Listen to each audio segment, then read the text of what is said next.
Hi there, I'm your host, Britt Olson, and I'm so grateful you've discovered the Loving Your Own Soul podcast. Together, we will embark on a mindful exploration to living a more fluid life through a deeper connection to the soul.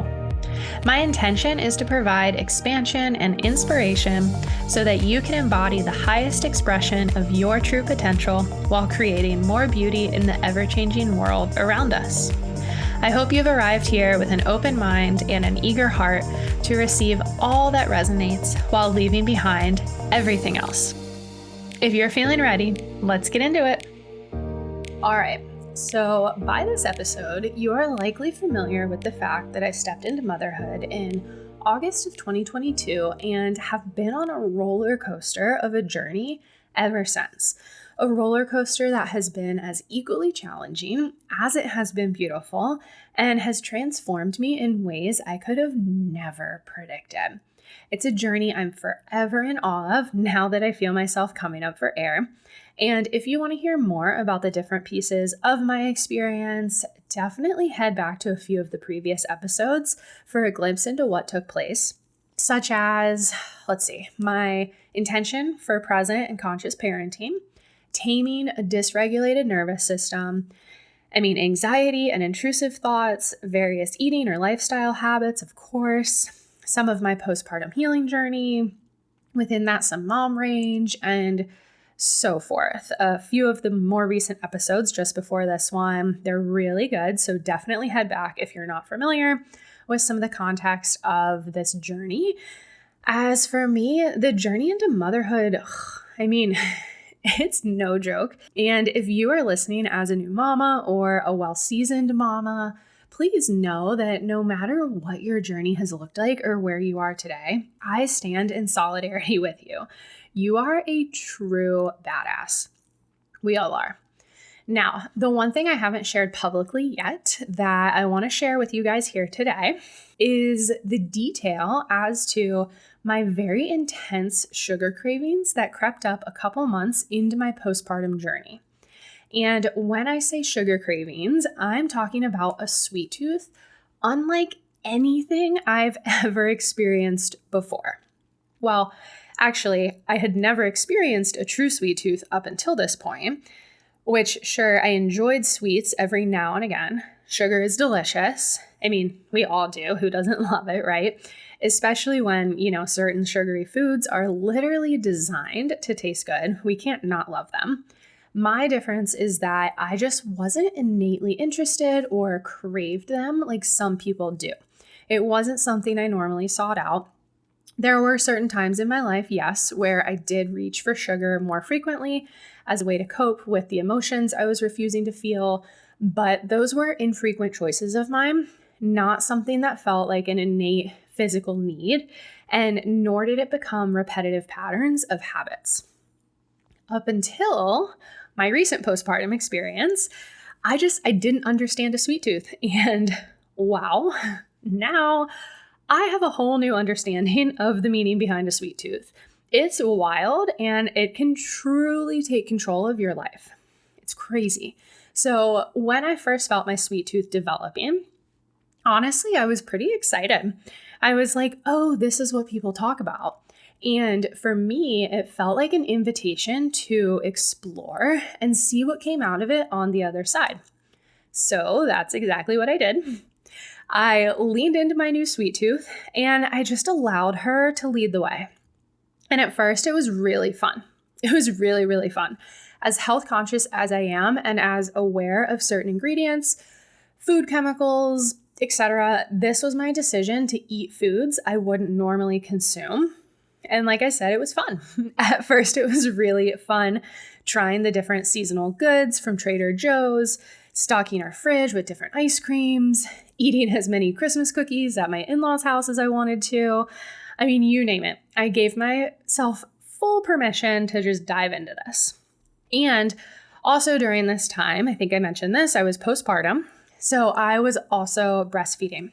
And if you are familiar with the hunger that takes place while breastfeeding, you also get it.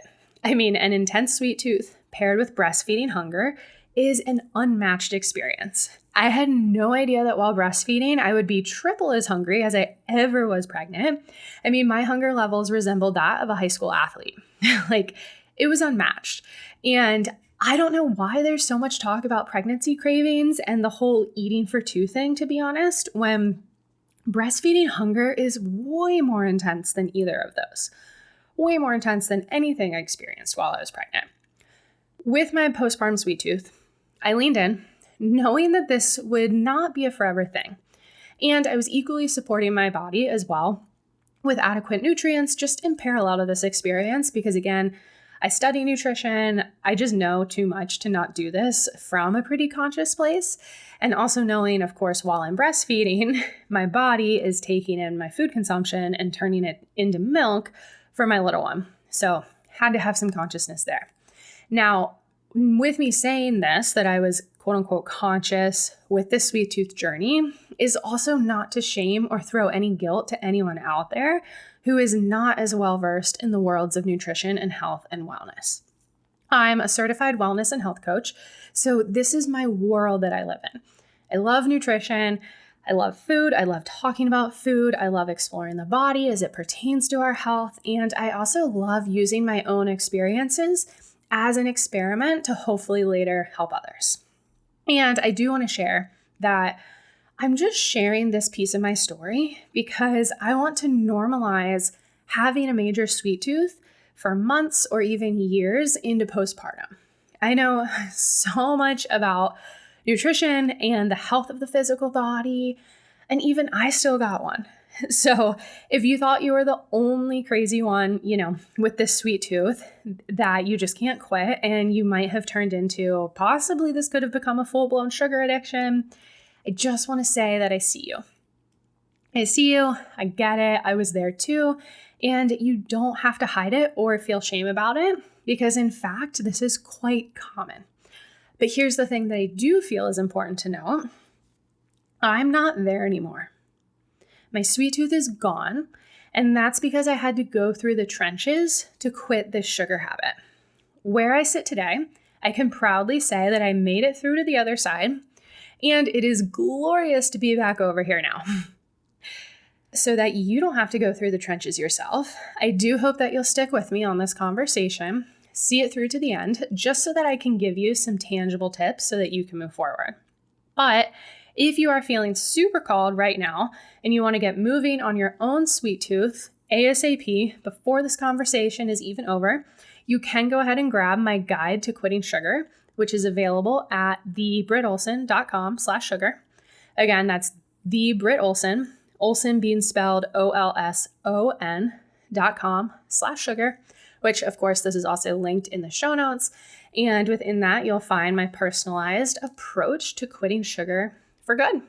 Now, let's get back on to the story though. So I had this really intense sweet tooth and I was leaning into it by eating the sweet foods. I didn't really consume that frequently, if ever at all. And I was deeply enjoying it. Like I said, sugar was fun. It was really fun.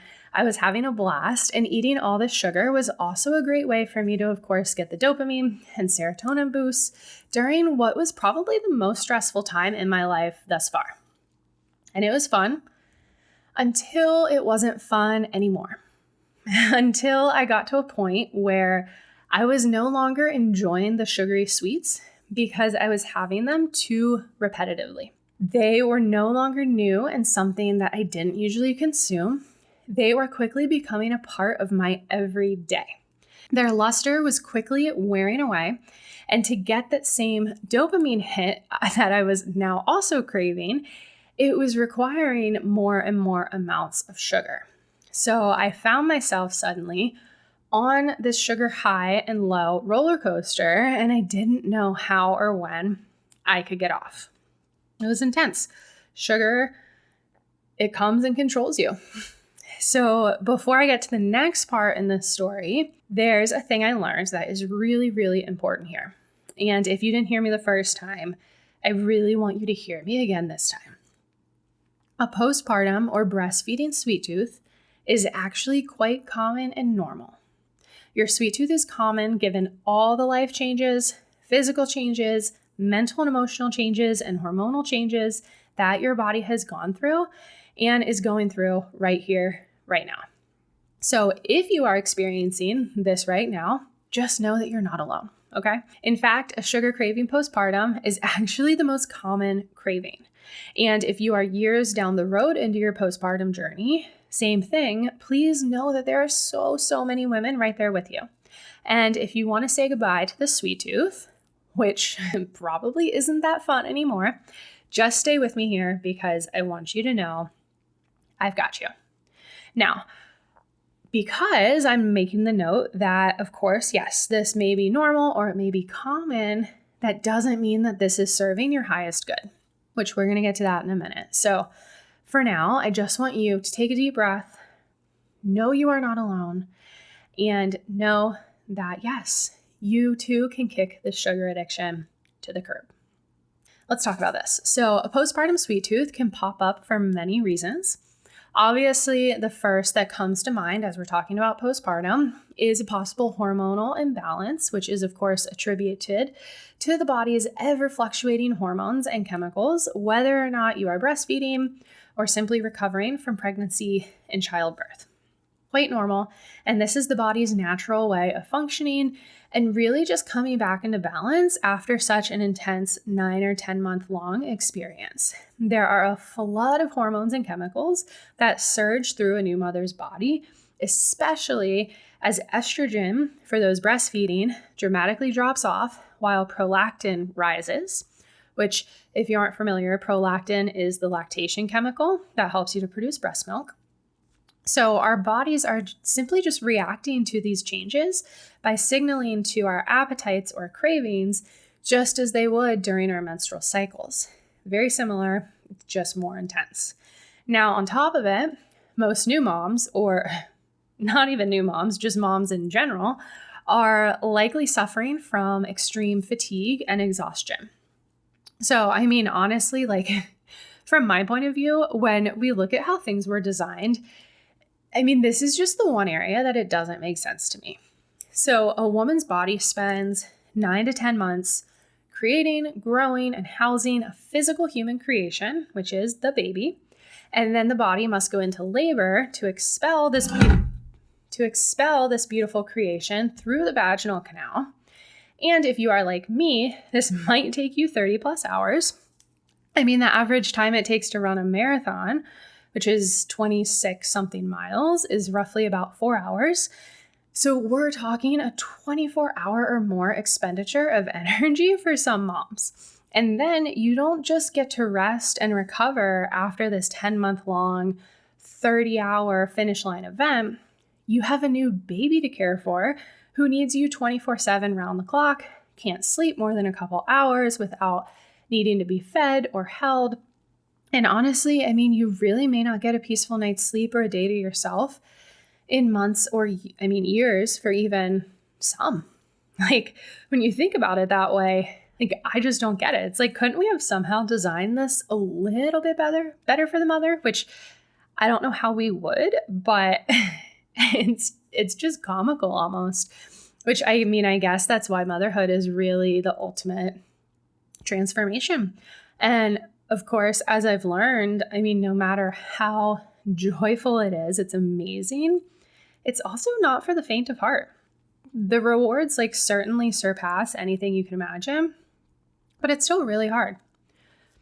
So anyway, I digress. So we have these sweet tooths that come up postpartum, which it's really not that surprising, right? Because we are so physically exhausted. And when we are functioning on little sleep for days at a time or experiencing extreme fatigue, the brain starts signaling for more energy so that it can function. And the brain's signal for energy comes in the form of carbohydrates because carbs provide a quick release of energy.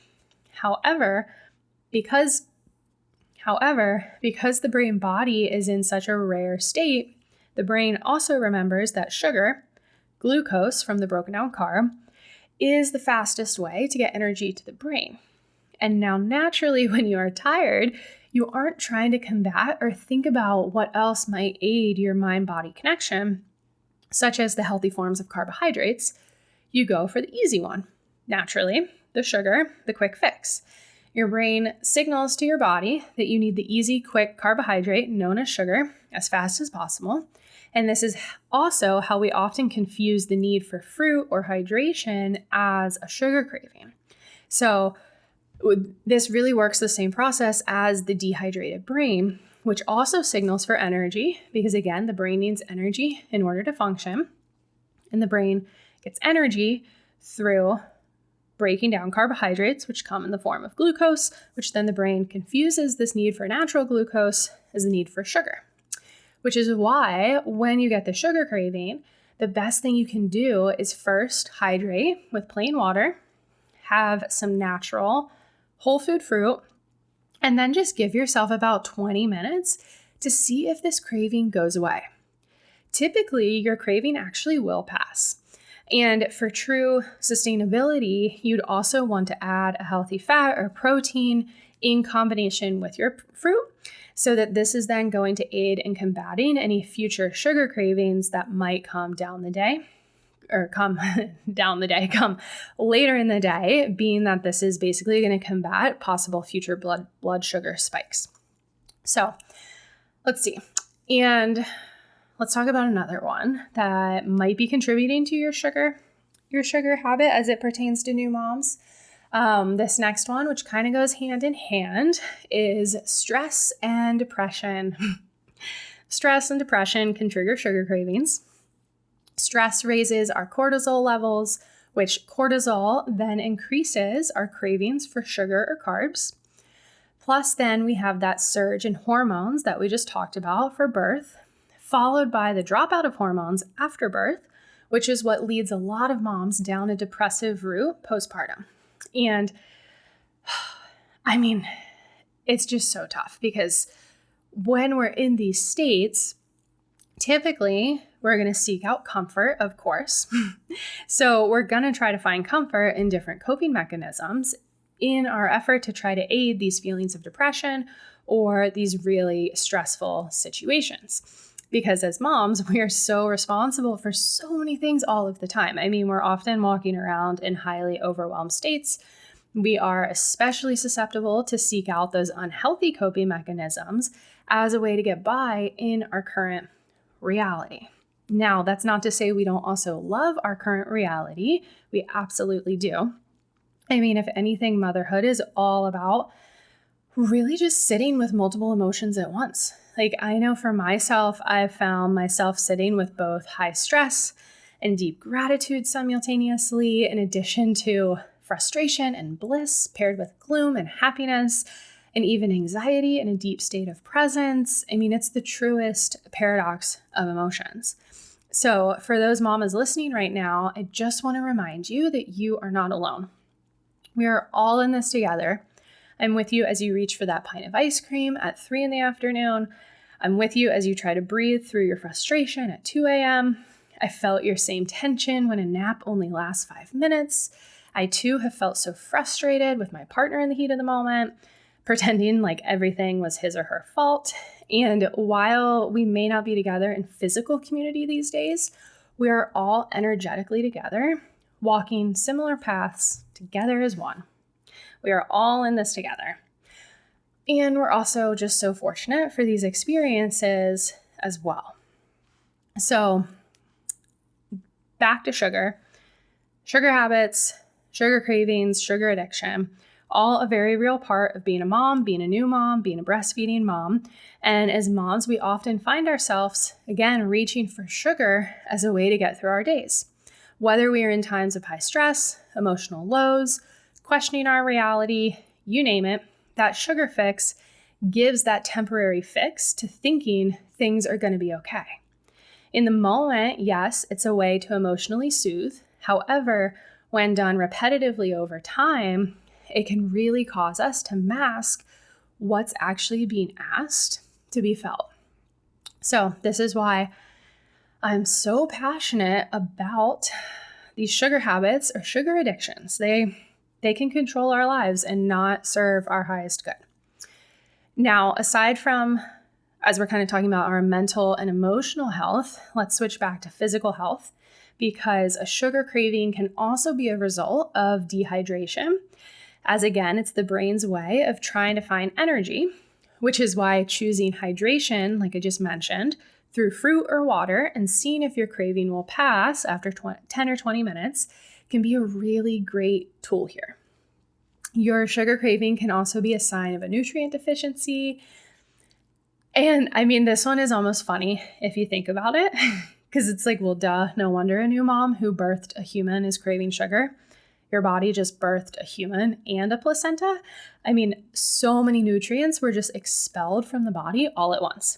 The placenta, which is the size of a large dinner plate, not only left your body with tons of key vitamins and minerals in it that it was using to feed your baby, but it left you with a wound the size of a larger dinner plate your body now has to heal from. This is why, too, some moms might even get a sugar craving during actual pregnancy, and that's because possibly you're missing some key nutrients or you're not getting enough of the key nutrients because your body is taking so many of your nutrients that it would need to function and giving them to the baby to grow the baby, that can also leave you nutrient deficient. So that's also something to be conscious of if your sugar craving pops up during pregnancy as compared to postpartum, or it might even be both too. So while, again, like nutrition during pregnancy, it's such a widely talked about topic, which is great because it's equally as important. However, I feel that we're really missing the conversation when it comes to postpartum, because postpartum nutrition, I mean, it's just vital and it's often forgotten about or pushed to the side in lieu of like the common mom feeling like, oh, finally, the baby's out. Now I can eat whatever I want. And then in addition, the new mom is met with fatigue, exhaustion, heightened stress, possible depression, hormonal swings, all which really just make this like perfect environment that makes her that much more susceptible to making poor food choices. And again, this is all a very normal experience. This postpartum sweet tooth is really not that surprising. Yet when I was experiencing mine, I was certain that I must be the only mom going through this, as it's so easy to feel all alone on this journey. I had zero clue this could be something other moms were also experiencing, and I thought I was the only one going through this, which is now kind of comical looking back. So hold no shame for yourself always. And if you aren't familiar, glucose is often the first choice of fuel for our bodies because our bodies actually thrive off of the natural glucose or sugars, which is found in fruits. I don't think I've stated this yet in this conversation. If I did, I apologize if I'm repeating myself. But when I'm talking about the negative impacts of sugar, I'm not referencing fruit. Fruit is incredible for the body as well as our mental health, and I encourage eating as much fruit as you'd like. To me, fruit is unlimited when it comes to consumption. It is a very common myth that fruit has too much sugar and fruit is bad for the body. That is not the case. However, when we are talking about fuel for the body and the body asking for glucose for energy, it may be the body's way of signaling that it needs more nutrients and energy, meaning that there's a lack of nutrients taking place somewhere in the body. Now, here's where we often go wrong as a society with choosing chocolate versus an apple or strawberries to fuel this need from the body. Those are two very different forms of glucose. And unfortunately, when we fall into the habit of choosing chocolate every time our body sends this signal, and I'm just using chocolate as an example. Chocolate could be cookies, ice cream, donuts, whatever have you. The brain believes that's what is available, and thus the cravings become reinstated. So is this making sense? You see how this happens? So part of the brain's biological function is designed to want more of what is believed to be available, because that actually really served us back in the caveman days. Whereas in today's modern world, we have to actively choose and correctly show our brain what's available in order to help reinstate proper cravings for the brain.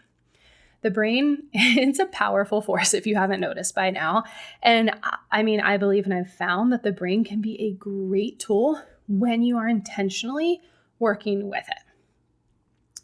Now, I do want to share the ways that I watched my own cravings shift from being physical signals over to mental patterns.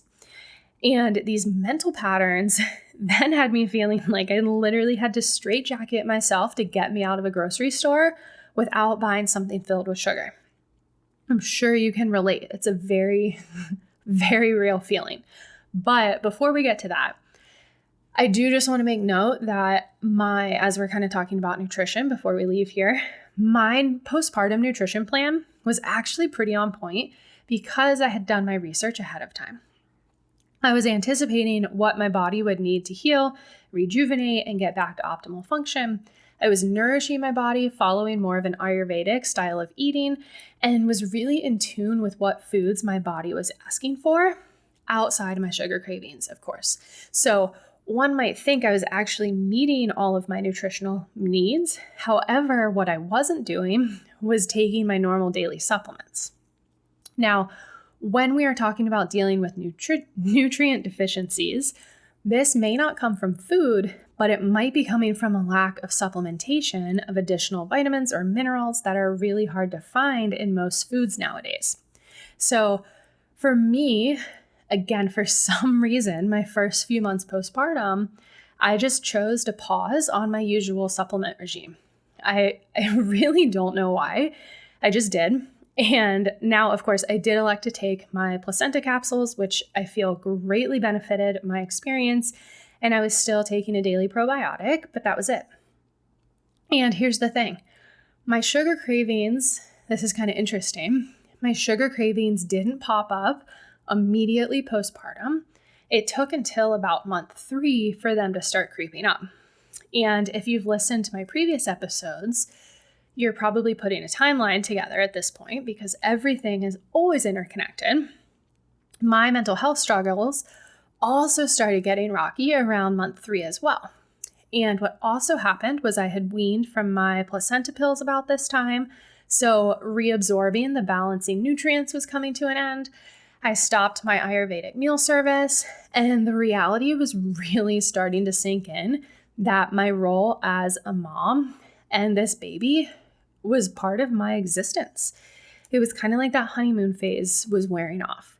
Plus, we were living in a new area. We had zero support, zero community, zero reliable forms of childcare at that time. And we really just felt like we were out on an island all by ourselves, trying to navigate these new and at times kind of treacherous waters. So, needless to say, it all compounded. But being on the other side of it now, I will say it all compounded for my greater transformation and evolution. And for that, I'm forever grateful. Extremely grateful, actually. Sure, I wish maybe the way it all transpired could have been a little lighter, but I also don't because I see now that I needed to go through all of it. And all of it had to happen in order to get me where I am today. So when we're talking about nutrition, ideally, we hope that we are able to meet the majority of our nutritional needs through food alone. But sadly, that is not just the case anymore in our modern society. Our food supply is super off balance here in the US, which is why supplementation is crucial. And honestly, I can't wrap my head around why I thought pausing my normal supplement regime would be okay during this postpartum time, because clearly it wasn't. But again, that's what brought me here. So anyway, yes, nutrient deficiency as a new mom is a very common thing. And postpartum nutrition and supplementation must be taken very seriously.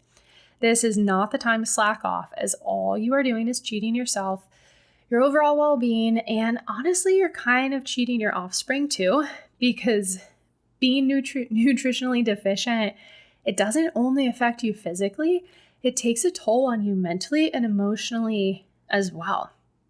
So to be the best mom that you can be to your little ones, which I already know you are doing the best. This is not to add any more pressure to your plate.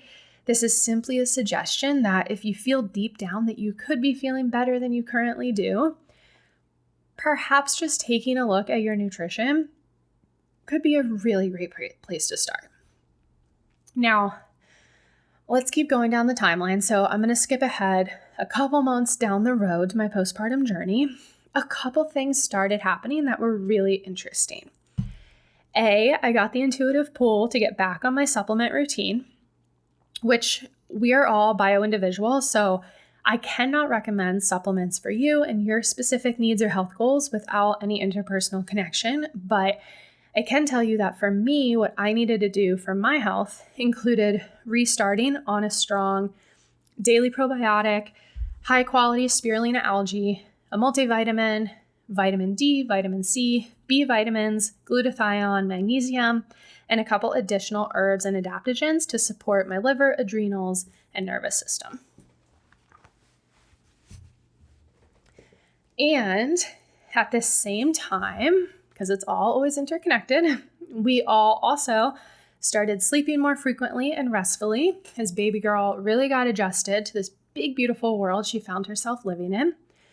The season began shifting from winter to spring. I stopped comparing my experience to that of others. I found the one-on-one personalized support I needed. Now, we still didn't have childcare. That didn't happen until just recently. But I did find ways to support myself mentally and spiritually again. I got more comfortable asking for what I needed. I started feeling more confident in my role as a mother. Oh, and this is a big one. I'm actually surprised I almost forgot this. This is probably the biggest. I also started weaning from breastfeeding as a way to balance out my hormones and make my body mine again, all for the benefit of being able to show up as the mom to my daughter. Being able to show up as the mom to my daughter that I knew I was capable of being. So yes, with all my knowledge and understanding of the host of health benefits breast milk gives to the growing baby, I actually started weaning from breastfeeding right at about 7.5 months with my daughter. I had no reason other than my own needs to wean, and my daughter actually, she took to it quite easily, which for me was kind of my signal that just that reminder that by taking a stand towards myself and doing what I needed to do to support myself as a mom would also greatly benefit both of us. So needless to say, all things combined, my hormones really started coming back into a more regulated state. And this is another reason why I feel there is no one-size-fits-all approach to being a mom. And of course, through all this, here's what happened.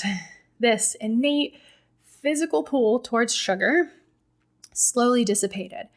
It almost felt like it just disappeared overnight. But here's what didn't disappear: the mental patterning of sugar's effect on my brain.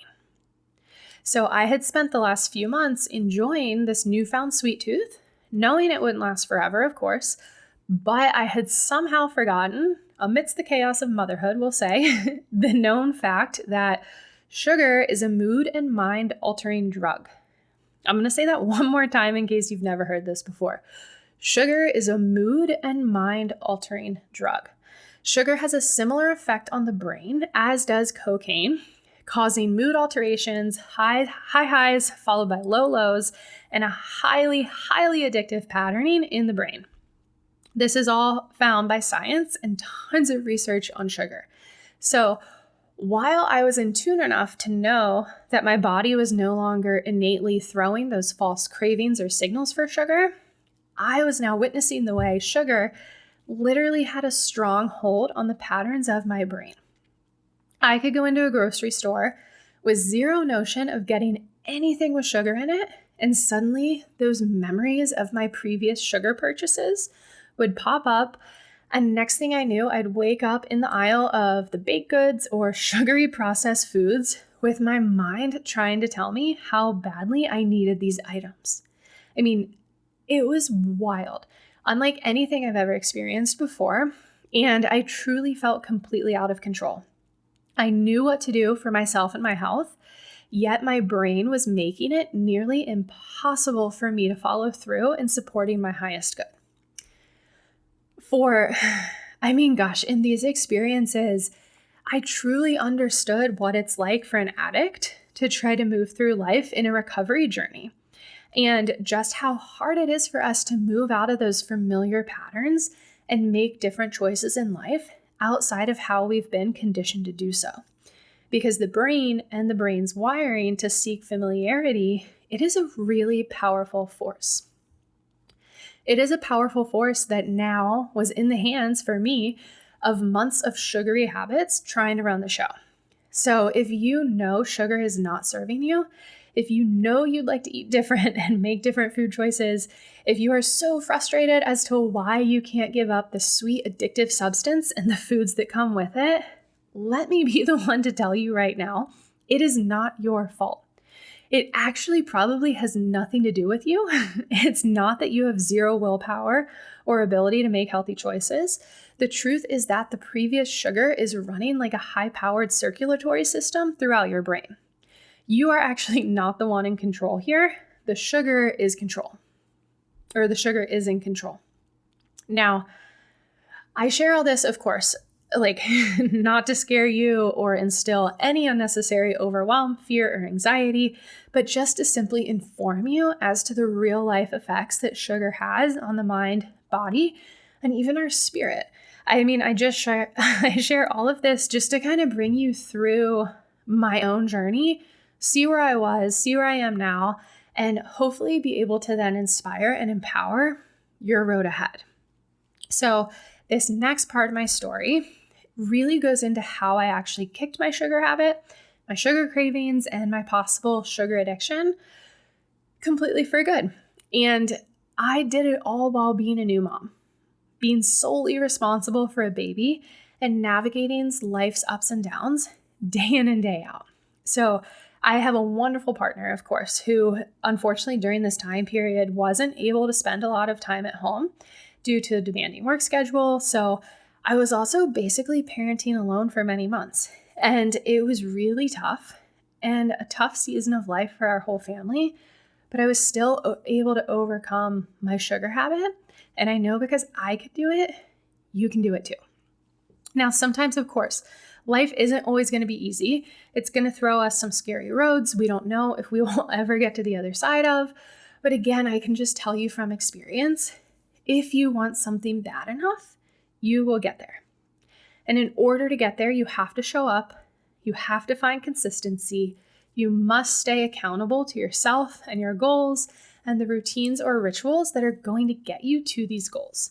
Now, of course, again, I'm not going to tell you that quitting your sugar habit is going to be easy. It's going to take dedication and discipline and definitely some creativity and flexibility on your end, but it is worth it. It's worth it to get to the other side and take back some control in your life, because as a mom, I now see how ungrounding it is to feel completely out of control of everything in your life all of the time. Feeling out of control, it just pulls you away from your center and even leaves you questioning your reality. It really does. I get it. And I get it because I've seen it firsthand. I've lived it, but I've also walked through it and I've gotten to the other side. And I'll tell you, while the other side may feel unknown and just a total new territory, which can feel scary because the unknown can be scary, not knowing what to expect, it can actually be beautiful too. It's peaceful at times, and you may feel more regulated and in charge of your own emotions, and you might feel like you get a piece of yourself back in the process too. So if you are seeking some form of control over your current life, let's take back your control as it pertains to your sugar cravings. Let's be honest, your kids rule your life now. I get it, but sugar has no place ruling your life. If you can get back control through your eating habits, I guarantee it will radically change your current reality and how you feel on a day-to-day basis. So if you are feeling ready to quit your sugar habit and return back to you, I would love for you to check out my new guide and 3-step approach to saying goodbye to sugar. My 3-step approach is made up of 9 simple habits that are centered around giving you the tools you need to cleanse, clear, nourish, and then create the lifestyle that you actually desire for yourself. In this workbook, we move through the various ways to kick sugar out of your life for good. We go through proper nourishment, supplementation, cleansing protocols, ways to restore your brain health and create new mental patterns, and ways to return to your sense of purpose that sugar has been trying to keep you from. It's truly one of the most comprehensive guides to quitting sugar that I've seen on the market. That's why I created it. I couldn't find anything out there. And I'm just so excited for you to hopefully give it a shot, to get to the other side. And trust me, you can do this as a new mom in postpartum. Because again, this is the exact process I used at less than 9 months postpartum to quit my own sugar habit. So trust me when I say this is achievable for you too. I wouldn't put this out there if I didn't believe it could be a beneficial action plan for you. I know your time and attention is limited right now, which is why I laid it all out for you in this guide. It was pretty much designed with you in mind. So to get my guide or to learn more about quitting your sugar habit, you can go to thebrittolson.com/sugar or follow the link down below in the show notes. And once again, that is thebrittolson.com/sugar, with Olson being spelled Olson. And in the meantime, I really just hope that you will stay tuned for more upcoming episodes where we will continue the conversation on motherhood, spiritual wellness, and quitting your sugar habit once and for all.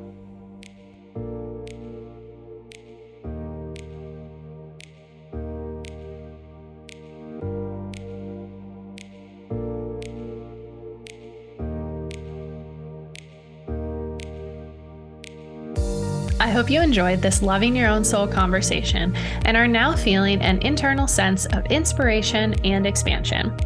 I encourage you to go take action on one simple thing that will not only better yourself, but also the world around you today. I'd love for you to follow me on Instagram and TikTok at Britt Olson, and I cannot wait to see you embody the highest expression of your own true potential. Now, one last thing before you go. Please don't forget to check out the show notes for special discounts on some of my favorite and well-trusted products that will serve you well in all areas of your life. And if you want to continue learning and connecting together, be sure to check out my website, thebrittolson.com.